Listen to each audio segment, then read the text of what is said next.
but not physically, but on a level that no one dares to mention out loud. It is a tiredness that sleep cannot cure, a tiredness that does not even have a name in the mouths of those who suffer from it because they learn to keep it quiet. It is the weight of living in silence, of fulfilling roles they never chose, of wearing themselves out in an invisible struggle that the world does not even recognize. And you, even if you try to deny it, know that this shadow follows you at every step. There is something strange in all this. You are required to be there, to give, to provide, to support, but you are rarely allowed to fall. And the worst thing is not the sacrifice, the worst thing is the silence after giving it your all. That silence that sounds like an empty echo, a reminder that no one is going to applaud you, that your worth is only measured by how much you sacrifice. And when you dare to think about yourself, something inside you feels guilty, as if taking care of yourself were a crime. Do you notice it? That poison does not come from outside, it is already inside you. Society never says it to your face, but there's a hidden message. You're valuable to the extent that you wear yourself out. You're respected when you yield, when you endure, when you carry the burden without protest. But tell me, who recognizes you when your back breaks? Who's there for you when your head can't take any more noise? No one. The script was written before you were born, and you've been led to believe that deviating from it is treason. And here's the disturbing part. Many men have begun to retreat, not from women, but from the trap of giving their souls in exchange for emotional crumbs. They're distancing themselves from the theater where love becomes a debt, where affection has a bill, where giving is always measured against an endless list of demands. And that retreat, although it may seem cold, is actually an act of loyalty to their own dignity. Imagine for a second that everything you've given over the years was taken as if it were obligatory. That your efforts were assumed as a duty, not as a gift. Do you realize how disturbing that is? You are surrounded by people who, even though they smile, have learned to see your dedication as an acquired right. And suddenly, when you can't take it anymore, when you decide to stop, the accusation appears. Selfish, cold, distant. But no one asks what happened to your strength, your tiredness, your silence. The mystery is not why men are distancing themselves, but how they manage to endure for so long.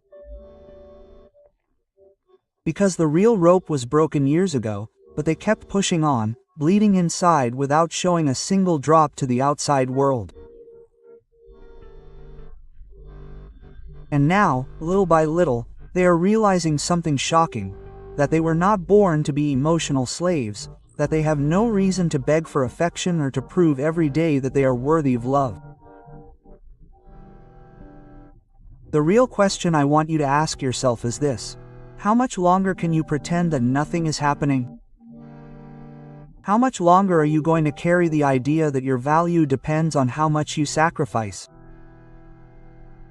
The secret that no one told you is that your greatest betrayal is not to stop giving, but to continue giving until you lose yourself. And when a man understands that, when he dares to look that emptiness in the face, all that remains is a brutal decision. Choosing peace over recognition. Choosing dignity over applause. Because the real turning point doesn't happen when someone else understands you, but when you understand yourself. And then comes the breakup, the day you decide that you will never negotiate your worth again, the day you begin to walk with a different kind of silence, not that of resignation, but that of freedom.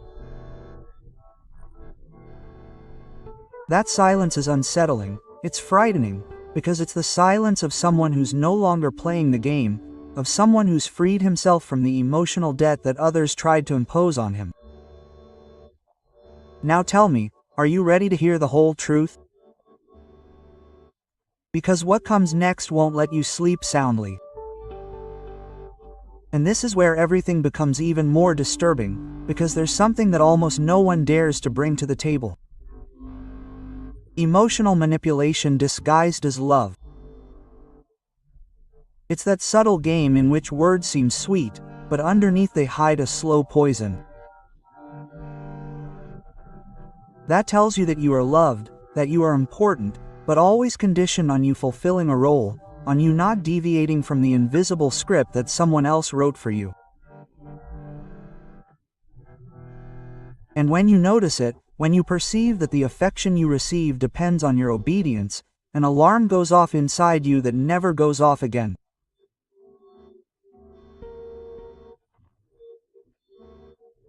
The truly macabre thing is that many men get used to this dynamic, not because they don't see it, but because they have been taught that this is how love works, that loving means giving up on themselves, that being a partner means carrying everything without question, that showing courage means enduring in silence. And the more they accept this lie, the further they move away from their essence. You don't realize it, but every time you say, "It's okay," something inside you dies a little more. Every time you swallow the discomfort of not being heard, every time you give in to an unfair demand for fear of losing affection, you are mortgaging your peace.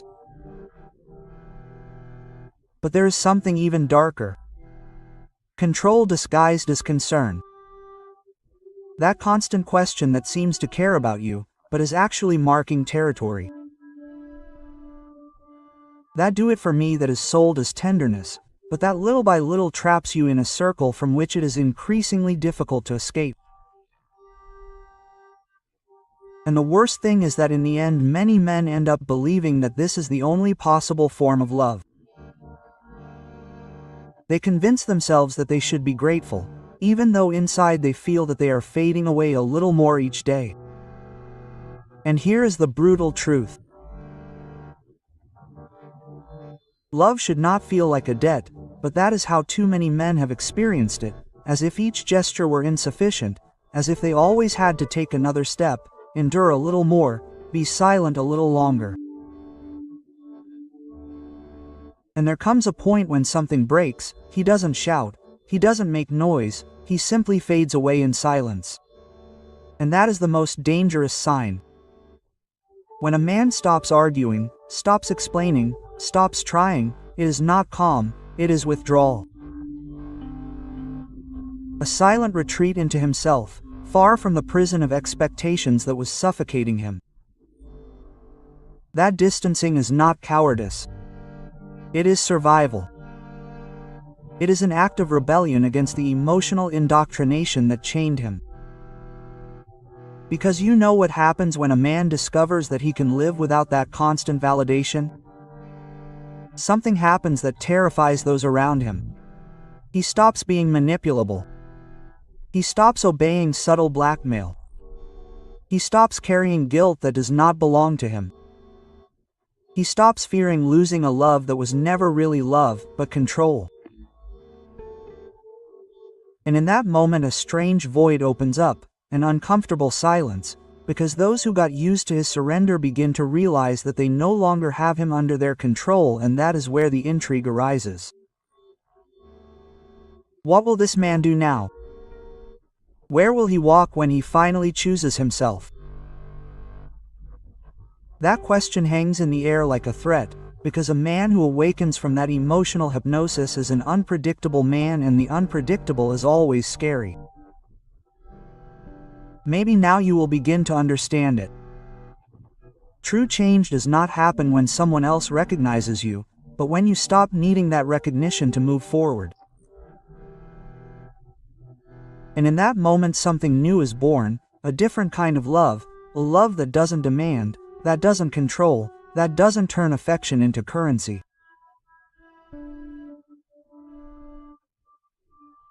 And then the question is no longer whether it's worth it to walk away, but how the hell have you endured so long without doing so carefully, because what comes after this revelation is not calm, it's a silent earthquake that begins in the depths of your mind. Do you want to hear it? That earthquake doesn't destroy cities, it destroys certainties. Suddenly you start looking around and you realize something chilling. A large part of what you called relationships were actually invisible contracts where your signature was placed without having read any clauses. You signed with your silence, you signed with your surrender, you signed with your fear of being alone. And now that you see it clearly, you begin to wonder, how much of what I've experienced was really love? And how much was simply a disguised pact to keep me in a role that I never chose? The disturbing thing is that we're not just talking about romantic relationships. This trap infiltrates everywhere, in family, at work, in friendships. There's always an implicit script that expects you to be the strong one, the one who doesn't break, the one who endures the pain in silence so as not to inconvenience others. And what do you get in return? Hollow applause, thanks that last as long as a sigh, and the constant demand that you do it again tomorrow. It's like living in endless debt, an emotional mortgage that you never finish paying off. And then the most sinister part appears. The emotional toll isn't immediate, it's cumulative. It feeds on every time you say, "It doesn't matter." Every time you choose not to speak out for fear of creating conflict. Every time you prioritize others while you gradually fade away inside. That wear and tear doesn't scream, it doesn't give you a warning. You simply wake up one day and discover that you no longer have the strength to feel anything. Not anger, not excitement, not hope. And that apathy is the real collapse, because it's not noticeable from the outside, but inside it consumes everything. Many men reach that point without anyone suspecting it, because they keep smiling, they keep fulfilling their duties, they keep being there, but inside they are empty.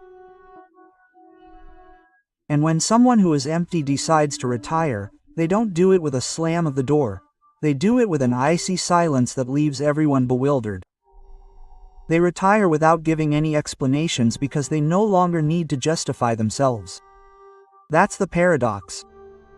The more invisible their suffering was, the more incomprehensible their decision to walk away will be. Now, what happens after that retreat? Here's the disturbing thing. For the first time, that man begins to look inward, fearlessly. He begins to ask himself questions that he has always avoided. Who am I when I am not serving anyone? What do I desire when I am not meeting expectations? What is left of me when I am not burdened with the guilt of not being enough?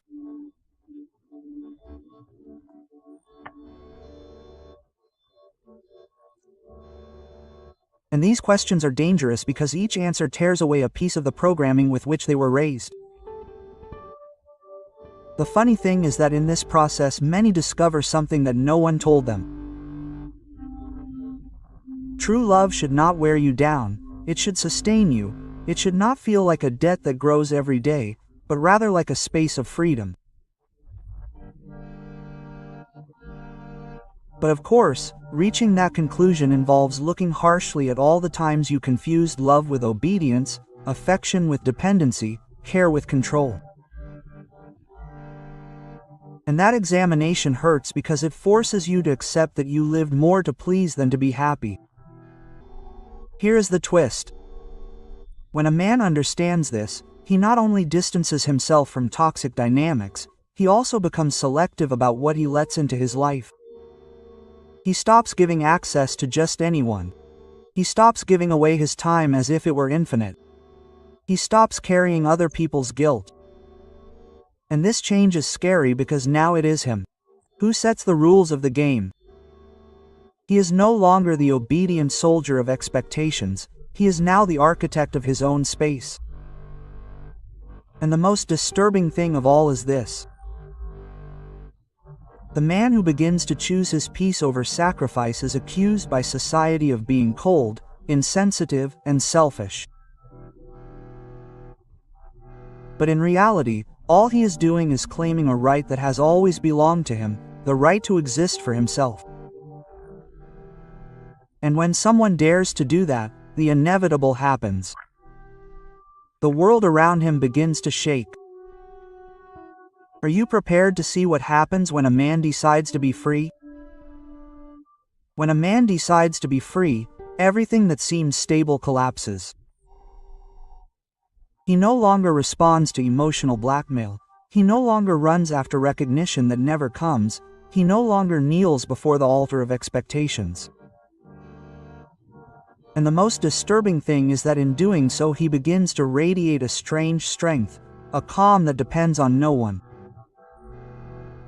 That calm is uncomfortable because it is the reflection of someone who no longer needs to ask permission to exist.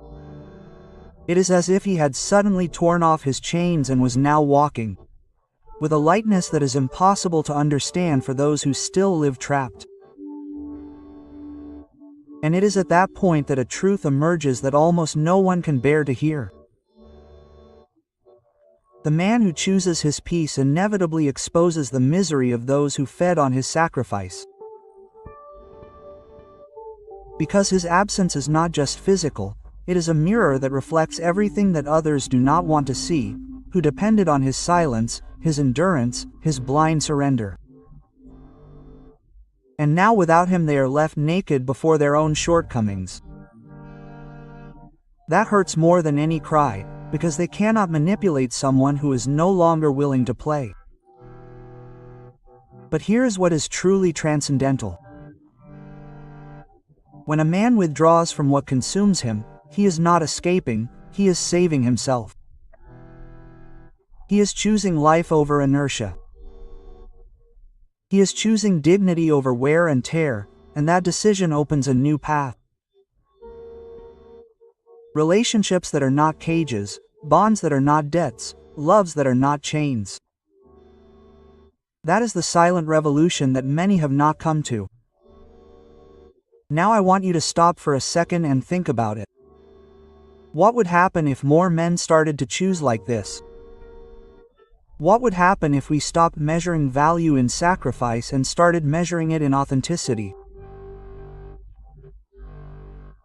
I'm telling you straight, the world would tremble because a man who chooses himself is no longer a slave to anything, and when that freedom multiplies, it changes everything we know about how we relate. And perhaps now you'll understand. This video is not an attack, it's an invitation. An invitation to look inside yourself and ask yourself once and for all. Are you living to be accepted or to be free? Only you can answer, but be careful because that answer can change everything. If you've made it this far, I want to propose something to you. Write the phrase, "Son, my peace," in the comments and you'll see that you're not the only one who feels that these words resonate like an echo in the deepest part of your being.